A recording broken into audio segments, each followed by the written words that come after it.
Hi, gang. Rob here. It is the afternoon of 23 January 2024.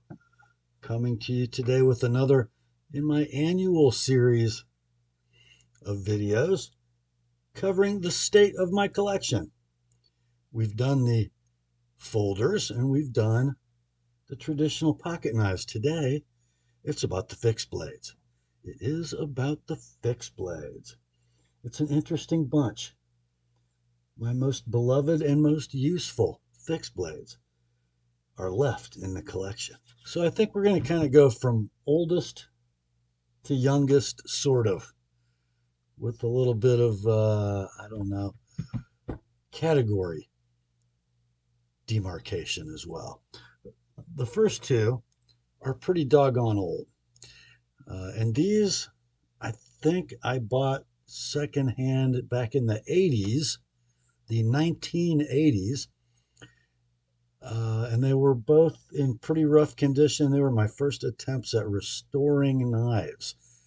So this is an Edge brand Hunter made in Solingen, Germany. And I don't know its year. I would guess probably barely post-war, I'm guessing. Yeah. So we've got about a 6-inch blade with kind of a deep marbles type fuller clip point blade. Carbon steel. There's the tang stamp. So aluminum half guard, aluminum pommel, black spacers, and a nice chunk of stag. I did completely disassemble this handle, rehaft it, re-glue it, refinish the blade, and I did that, I don't know, 30 years ago. This did come with its original sheath, but it was so bad. I used to take this knife hunting with me, and the bottom of the sheath was kind of blown out and the tip protruded, and I used to cut my leg carrying this around in the woods. But it's one of those I'll never sell it pieces. I just love that knife. And this one similarly, bought about the same time. You're going to notice a big anachronism here. Yeah. So this is from W.R. Case and Sons, and you case heads can date code that tang stamp if you like, but kind of another marbles style Hunter. Interesting though, it's kind of a hybrid handle.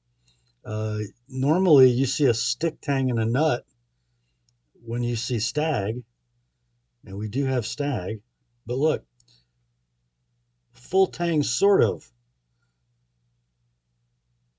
and then with a pommel that is pinned.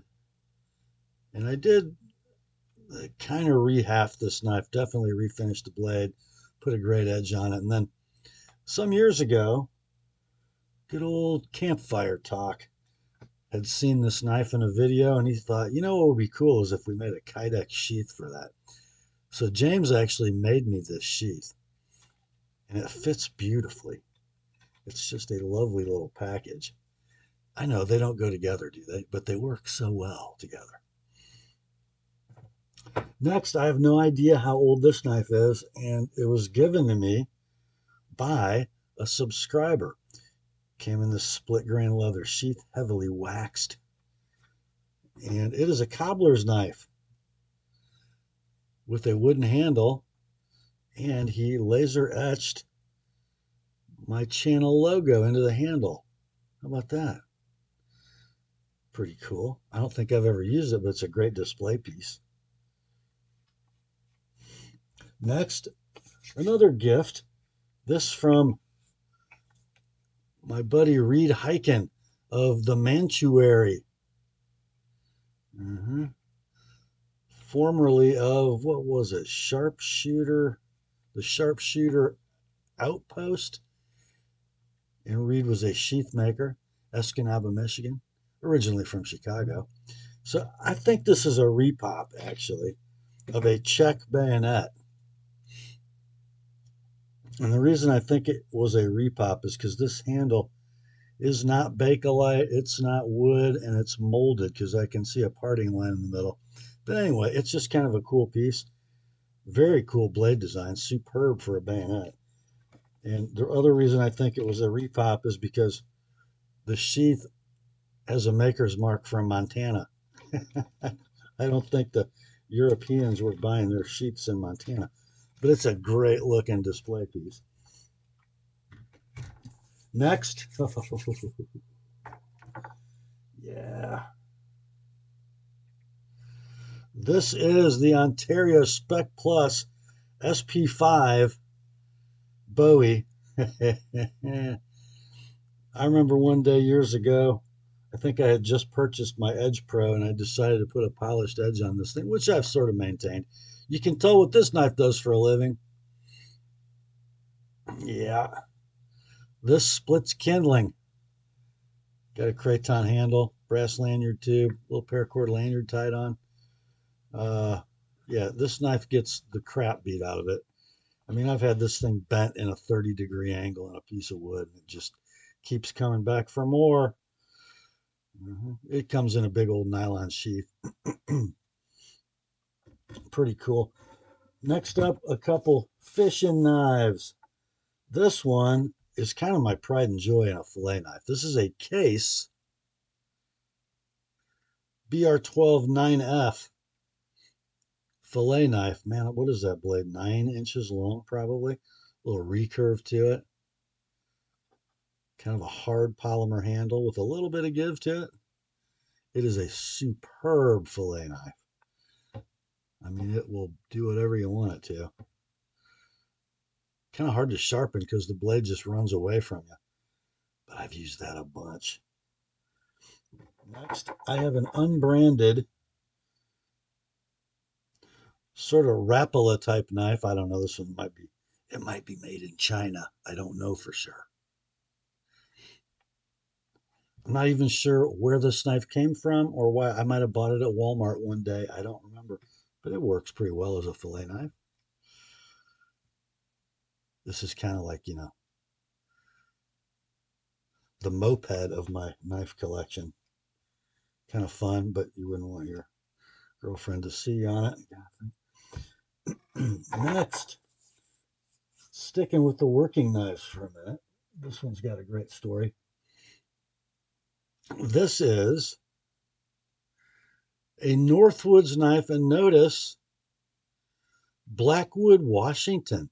So this is a Northwoods chef's knife that Derek Bone contracted a maker in Blackwood, Washington to make for him while he was still in Oregon. So we've got two different woods. It looks like maybe some ebony and some walnut, some brass spacers, the blade steel CTS XHP. And I don't think he ever sold these at Knife Ship Free. He contracted these shortly after he purchased the Northwoods brand. And maybe the first or second time I ever went to visit him in Escanaba, he gave me this knife. On one condition, he said, you must never review this knife because they will never be for sale. And apparently he learned rather quickly that CTS XHP, given its chemistry very similar to D2, if pressed into service in a kitchen application and not cared for well, it would rust. So he didn't really like the knife. Notice I don't know if you can see it, but the handle is faceted. Definitely a right-handed knife, although I'm left-handed. It is the go-to chef's knife in our kitchen, however. Looks like maybe a 9-inch chef. But we use the heck out of this knife. I love it. Next up, one of the longest serving in my collection from Buck is the 119 Special. And I bought this knife years and years and years ago, and I bought it because the blade looked cool. And it was a great movie prop knife. Everybody had this knife. I think it's been used pretty hard. Notice the guard is bent. The phenolic handle shows years of wear. Pinned aluminum pommel. But why would you ever get rid of that knife? You can use it for everything. Next up, one of the most famous knives in my collection is a Glock field knife. So, desert tan, molded plastic sheath. Very interesting sheath system, too. You can actually take it off your belt without taking your belt off. How's that? Comes with a positively locking mechanism for the sheath, and it's definitely right-handed. There we go. Look at this, though. Black-coated blade, sawback. Yep, it is a YouTube legend. This is the Glock field knife featured in Nut and Fancy's review video. He signed this, and he gave it to Campfire Talk. Campfire Talk was kind of acting as an admin on Nut and Fancy's social media. And one day James said, I'm going to send you something, but you have to promise to never sell it. So I never will. The Glock field knife, it's a display piece more than anything for me.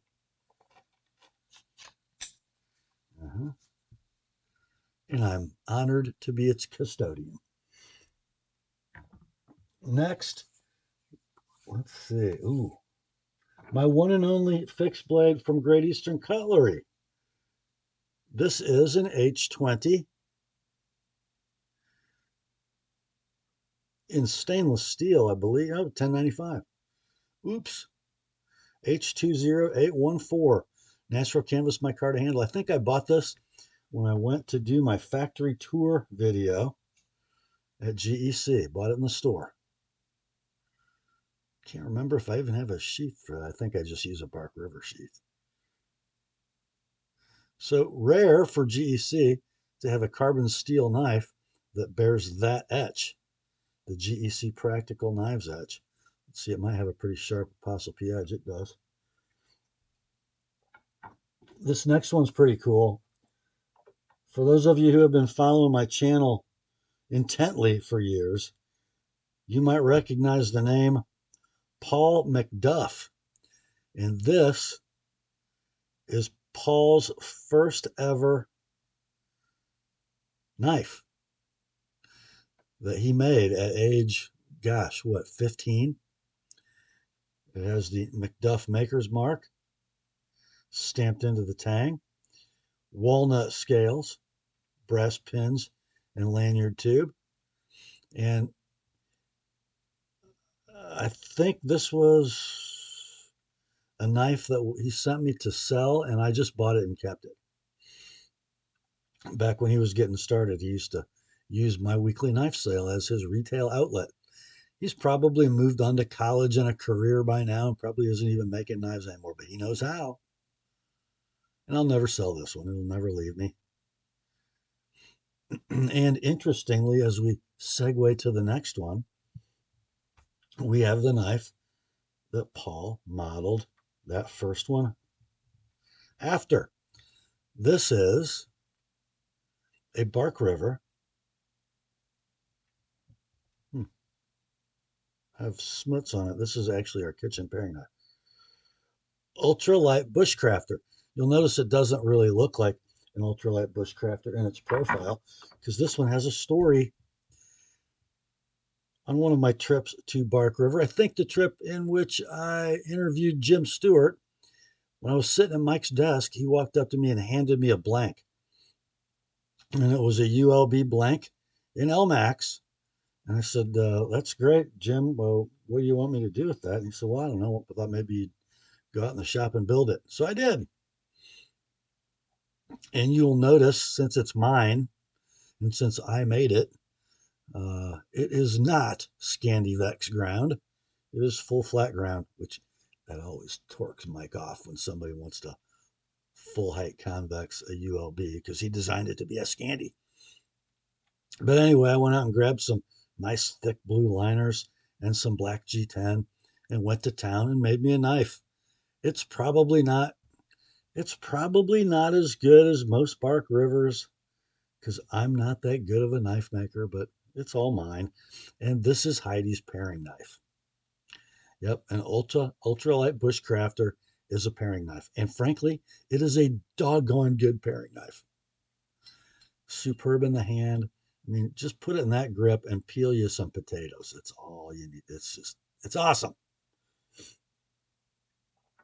Next up, still to this day, my absolute favorite EDC fixed blade. Small. So you can go from belt to front pocket. You could even neck carry this knife if you wanted to. It is a featherweight Fox River first production run in L-Max with gorgeous OD green linen micarta handles, mosaic pins, and red liners. Tell me that's not gorgeous. So good in the hand. I mean, so good in the hand. Just look at the contour of that handle. It's so nice. I love it, love it, love it. Next, my second favorite EDC fixed blade of all time just happens to be another Bark River. This is the Mini Aurora. And here's why I like it. Let's see. See if we can line these up. I'm going to line them up tip to tip. So here's why I love the Mini Aurora. Almost the same length. It's maybe, let's set my cobbler's knife up and we'll just measure. So it's probably a 1/4 inch shorter in overall length, but look how much more blade you get. Probably a 1/2 inch more blade. So that's kind of why I love it. It's probably not as ergonomic a handle as the featherweight Fox River. Yeah, probably not quite, but still very good and lots of blade. First production run in 3V with black canvas micarta and red liners. Love the Mini Aurora. Next, the first Bark River knife I ever purchased with my very own money. Plucked it off the wall display at Knife Ship Free right after they moved to Escanaba, right before Derek took me over and introduced me to Mike Stewart for the first time. This is a Gunny Hunter in A2 with antique ivory micarta and red liners. I got a thing for red liners. Oh, yeah, it was this right here, this knife in my hand that led me down a path that I'll probably never come back from. And it inspired the next knife.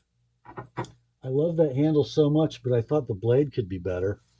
So, I don't know, after a couple years, I sat down with Mike Stewart in his office one day and said, can we make a longer, broader gunny with a clip point?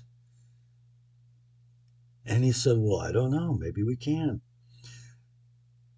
And the Gunny Sidekick was born. This, the latest version, and the only one I still own. I just like to give them away. I love to give away Gunny Sidekicks. Let's see. One of my customers in Texas bought one that was in my personal collection. I think that was my M4 that I kept. And then I can't remember who got my CPM 154 Gunny Sidekick, but my 3V Gunny Sidekick was a Christmas present to my son Connor.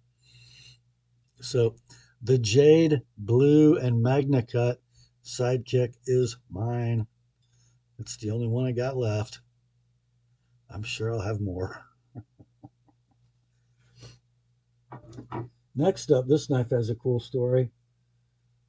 One of my longest, oldest customers sent me some knives to sell one time, and this was in the lot.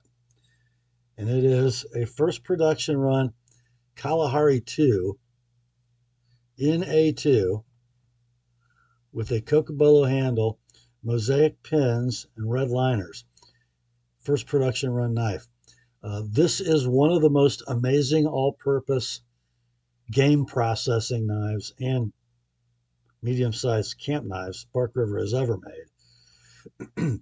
When Scott sent it, it came without a box, and it had poked through the shipping box, and the back of the handle was boogered.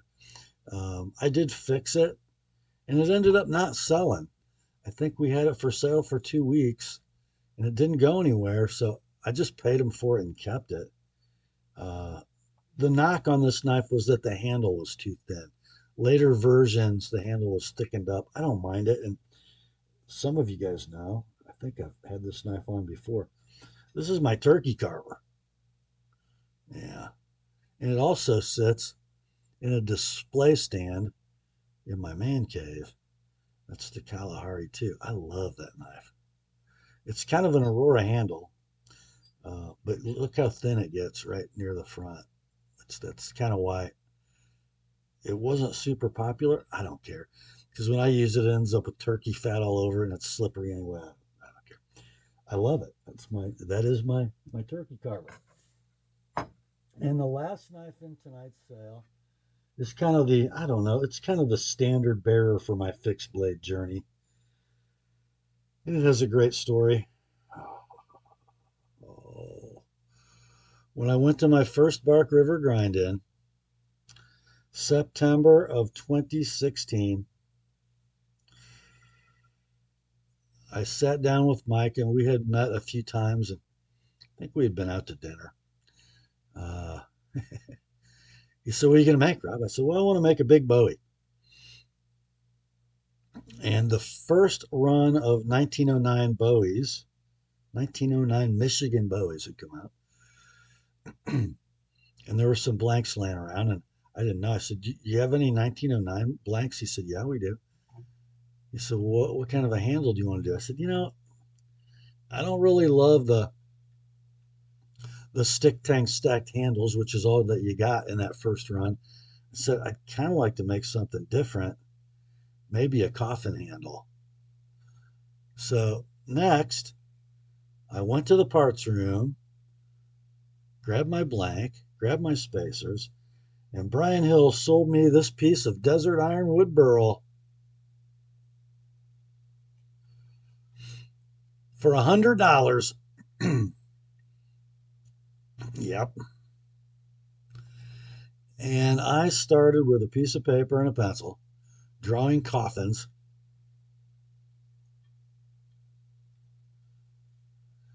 And it took me like 2 hours to come up with something I liked. And I drew it and I cut it out. And with the help of Art in the assembly room at the drill press, we fitted it, we glued it. Jim Stewart suggested the lanyard tube, good call, Jimbo. Oh, we made us a knife. I got to wipe because I'm touching it everywhere. And isn't it stunning? I mean, isn't it stunning?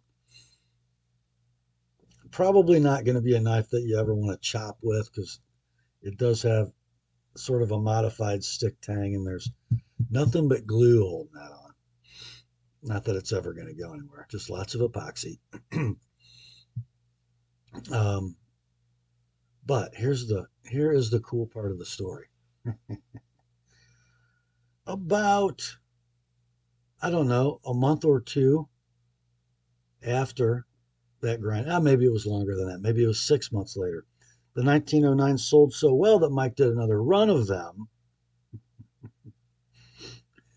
And as I was perusing the listings at Knife Ship Free, there was a whole bunch of them that had this very handle with a pin about right here, there was an existing hole in the tang right there. Yeah. Not a coffin handle, my coffin handle. And the next time I took a trip to Bark River, I said, hey, Mike, what gives with stealing my coffin handle on the second run of 1909s? He looked at me and said, Rob, they've been putting coffin handles on knives for about 300 years. Why do you think yours is special? Well, guess what? I got no royalties. I got no public credit for that. I do have a lifelong friend And that's a story both of us will tell until we die, and we will laugh. And I'm kind of honored. And, the 3 people that watch me are the only people that know. So, oh well. And that's it, guys. That's it for my fixed blades. I may or may not do another one of these SOTC videos covering my meager collection of multi-tools and Swiss Army knives. Frankly, I'm not that excited about it. I don't know. I'll show you one of them now. You guys will get a kick out of this. This is a serrated Spartan. I lost the shield a few months ago. The scales are chipped. I use it for 2 things. It hangs in my shop. I use it to trim tape when I mask blades, and look at the pen blade. The nail nick is here. I'm sharpening into the nail nick now.